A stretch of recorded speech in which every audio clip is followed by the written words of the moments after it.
Okay, so the C10 really needs brakes. In the last video, we focused heavily on my interior, and now this thing does have floor pans, and it actually has a seat, which I don't think you guys saw in the last video, but I realized I'm building a whole engine, right? And then we have $5,000 worth of parts just hanging out on the table, heads back from the machine shop, head gaskets, big cam. But anyways, I'm doing all of this to a vehicle that has no brakes. Matter of fact, the vehicle actually has like nothing going on it, and I can just grab it and I can just roll it forwards or roll it backwards. And it just be doing its own thing. So I realized that I was being an idiot and I shouldn't be focusing on performance when we need to do the realistic thing, which is focusing on making this thing stop. Now, if you can't tell by looking on into the engine bay, there's no brake master cylinder, there's no brake cables, there's barely any brake lines, and the only thing we have is a brake reservoir, which has a pinched off brake line in it. Disc brake conversion kit costing $1,200 shirts, $700, or $900, or like $1,800, yeah boy, you can't do that. And I've emailed all of those companies and they offer me like 50% off, which is cool, but not cool for me, okay? Then I found a marketplace listing for a really good deal, like a scarily good deal, which is goated. The only issue is it's 4 hours of driving, 2 hours there and 2 hours back. So with that being said, let's go do a road trip.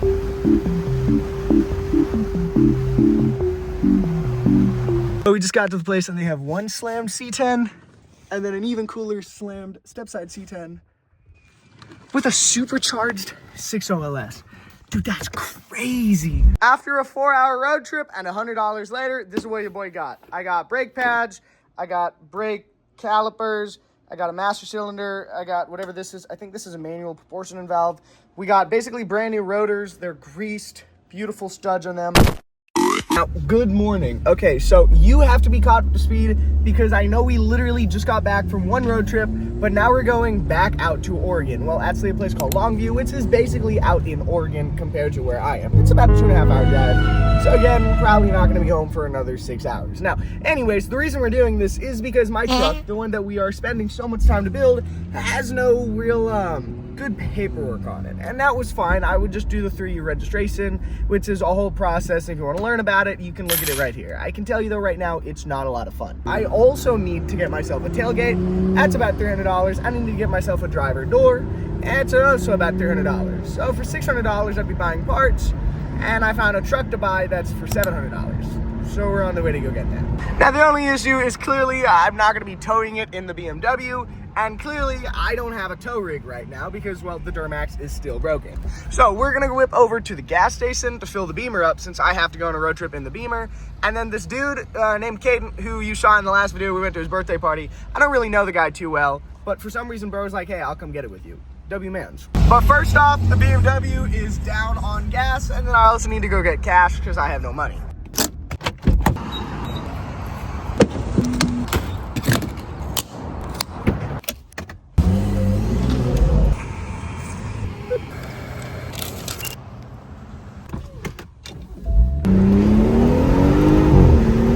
Safe to say it was a solid drive when you get out and the car sounds like this.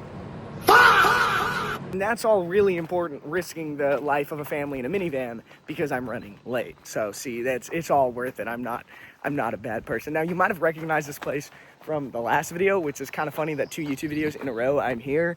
And this would be the homie's place where he had his little birthday, and that would be the homie's little 460 truck over here. But I see no homie, but I see a truck and I see a trailer. So I don't know where he could be, but I'll say he's somewhere. We have successfully snuck it around to where all the cars would be. Now, last time I was here, I didn't do a lot of yapping, but we got E31, basically an E30, E32, E33. I mean, those are basically Toyota E30, so I'm just gonna say that's a Toyota E30. And then we got E34, and 5, and 6, and 7. And God, there's so many 30s here. So you're gonna C10? Yeah, I'm ready to go get the C10. So we're successfully here. My E-fans have finally stopped screaming for help, which is nice. I've only had to move second parking spots. And it's the first time I get to see the homie shop, and I know it's not his car. But okay, as I edited this video, he just texted me that he actually just bought that car. So it is his, and congratulations. This thing is sweet. Right-hand drive. Box wagon is super cool, and the shop is sweet. This is definitely something that I want. I really want a taller roof. I fucking hate how little my roof is, but I think we're like 45 minutes away from the guy. The guy kind of was expecting us at like 11, so hopefully he's not too pressed when I show up. Oopsies. But he deleted the listing, so it's not like he's maybe not going to sell it out from under me. Well, there she is. We just got here after like an hour and a half drive. It wasn't too bad. It really wasn't too bad. That door looks clean. And dude, that's great. There she is, dude. So we officially established the deal. I tried to get it for lower than 700 and I couldn't. So new cab and troll truck picked up, 7 out the door. We get this guy here, and hopefully the game plan is if we take this guy, we can push it out to here, back it up behind the Jeep, and hopefully we can get it close enough where we can winch it onto the trailer, because at least the homies got a winch on the trailer today. Oh, hell yeah, brother. Hell yeah, brother. Ooh,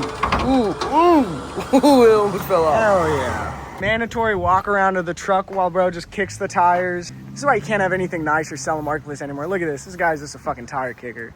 Seriously, that's crazy. Checking the bearings out, dog. Checking the bearings while loaded. This definitely is not a 16-foot trailer. It is. It's 7x16 or 8x16. There's no way. Title. I promise you. There's no way. Because a U-Haul, I'll pop a photo right here. When we picked up my last C10 in a U-Haul, we measured the trailer length from front to back, and it was 16 flat, and the wheels were hanging over the edge. The title says 8x16. Now, I don't know if this is an 18-foot trailer, 110%. There is, I'm going to get a tape measure when we get back to his house, and we're going to measure it, because there is no way.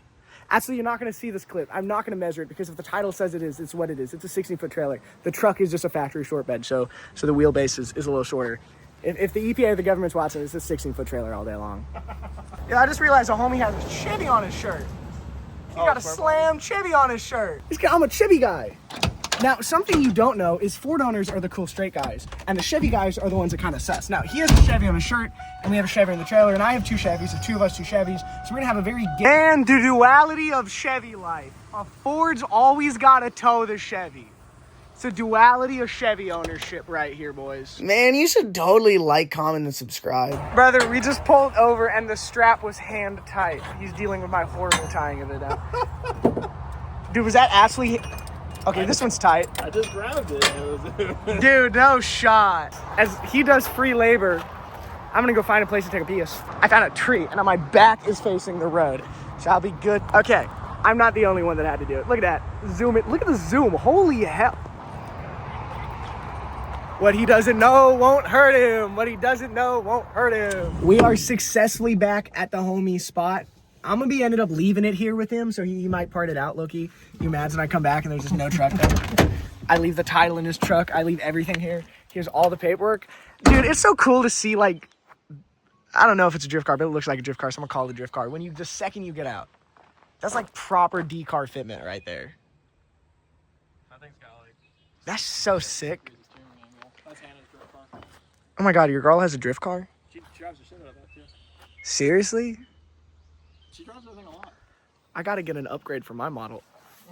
The truck made it, and I still don't know how to do this YouTube stuff, dude. It's weird. It's so weird. But the truck made it successfully.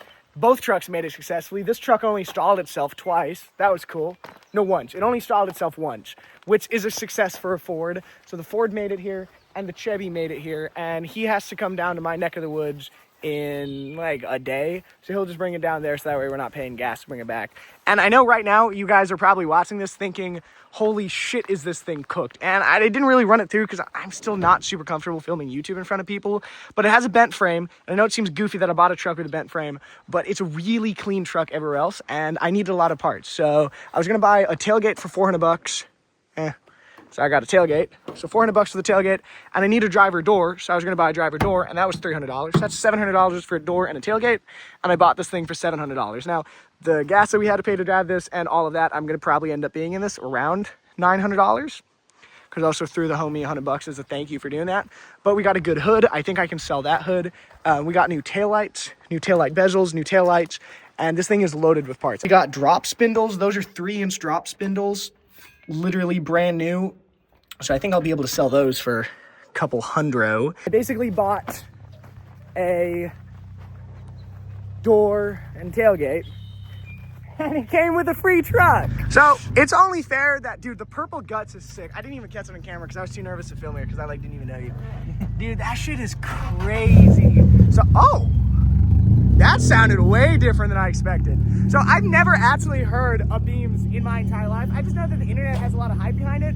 And since I'm here and we both have like an hour of time, I think it's only fair if I go for a ride in a couple of cool cars. So that's why he's moving these so we can go on a ride in the 1J Cressida, which I'll show you. And it's so sick to see one of these. It's actually like literal peak freaking dream car. I mean, these are so sick. 886ers are just awesome. God, the fitment is perfect on that.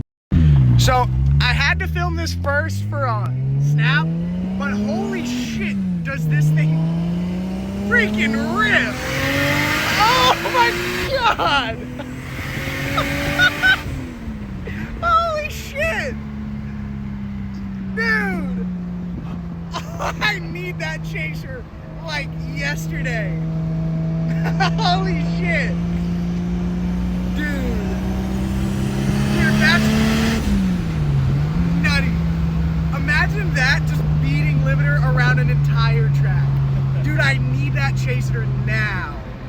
Fuck, I might just build my own chaser. I might try to buy this from him. Dude, I cannot. That was way rowdier than I was expecting. For 270, it's not bad. It's got so much more in it. I just don't want to blow the train. Holy shit. This motor's not even like breaking a sweat at 270. No, not at all.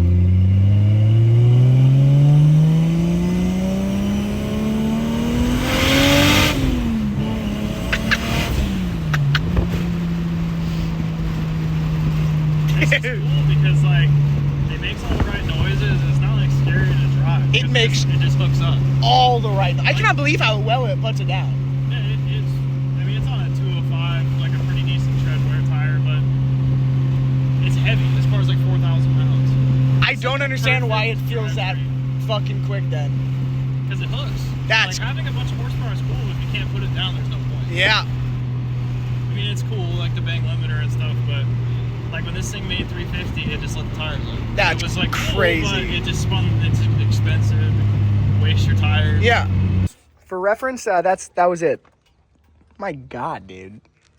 What's your backyard turbo setup? I want it. The clear cover is so ball knowledge. That is elite ball knowledge right there. You think that's ball knowledge? Yeah, you think that's ball knowledge. Yes, you do think that's ball knowledge. So that I can see when I need to change the timing belt. You're so cute. Oh my God.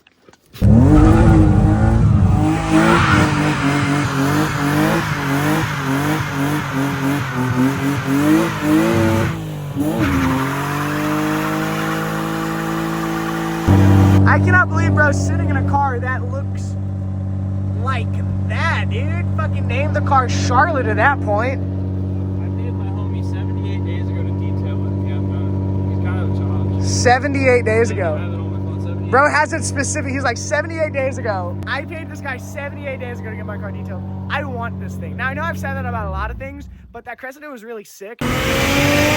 And like Cressidas are kind of expensive. They're like $2,000 a marketplace. I know because I've lowballed like every Cressida I could find a marketplace. And this one would be within my budget. I'd probably be able to scoop it up for like a band. And it's been sitting for a while. The dog's eating the tire. But other than that, it's kind of cool and be kind of a cool like wheel getter, high key. I cannot believe it just started. What's up, buddy? Still have to move out the Duramax. Man, I need to sell this thing. One broken Chevy out and another broken Chevy in. But this one's tailed. I'm trying to install the cam right now. Making a whole little video into that. And I took the cam out and I'll throw up the video. I'm listening to music, so I don't know if you can hear it. But the cam was about to come out and all I hear is a very, very faint tink, tonk, tonk, tink. So something fell into the oil pan or the rod. So now we have to flip the engine over and take out the oil pan, which I'm really not looking forward to. And all of a sudden, I'm bummed out. I'm out in my garage by myself. I'm like, God damn it, it's 1 a.m. Then I realized, wait a minute. I'm supposed to be posting one YouTube video every single week. And I have a banger video post about to be posted and edited. And I was like, man, I should just make a video of what I'm doing here because I don't want to hang out by myself. I've heard that cleaning up a head gasket is super important, but if you use like a normal wire wheel, it get damaged. So I picked up these brass wheels. My buddy Travi actually told me about this. And apparently brass is a weaker metal than iron, ouch, which is what the block is. So hitting it with a brass wheel will clean off the head gasket surface, but will not damage the block material itself. So let's give this a try. Okay, so at first the little copper one sucked, or brass absolutely sucked. That's like the worst thing I'd ever done. Then I switched over to a razor blade to get the big chunks off, and then I remembered that Travis said something about like brake clean. So I was like, okay, I'm gonna try a little bit of brake clean. So I sprayed it down with brake clean and hit it with the wire wheel, the copper wheel. Freaking dude, the brass wheel. I hit it with the brass wheel and brake clean, and dude, it took it off so well. It is like spotless. It like almost looks like I took the head to go the block to go get machined. It's kind of crazy how clean that is. So now we got to flip this bad Johnny over and get the oil pan off. And lo and behold, boys, I found out what fell. It's a lifter roller. That's a great feeling.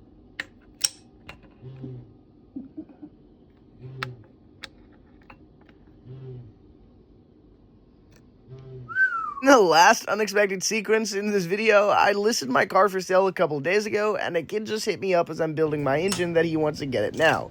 The only issue is it's 2 a.m. I can't say I've ever done this before, but it's like the most random segment in the vlog, but it's 2 a.m. and I just sold the fucking Lexus. Not on my bingo card today. Anyways, spam some buttons so we can buy some more Chevy parts, and I'll see you in the next video. Mwah.